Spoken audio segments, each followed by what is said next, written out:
रहीम यार खान के घर में एयर कंडीशनर का कंप्रेसर फटने से जख्मी दो नौजवान दौरान इलाज अस्पताल में दम तोड़ गए।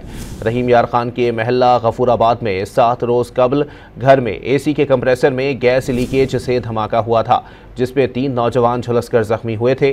जख्मी शेख जैद अस्पताल के बर्न यूनिट में जेर इलाज थे, जिसमें से 2 नौजवान दम तोड़ गए, जबकि तीसरा नौजवान जेर इलाज है। रहीम यार खान के घर में एयर कंडीशनर का कंप्रेसर फटने से जख्मी 2 नौजवान दौरान इलाज अस्पताल में दम तोड़ गए।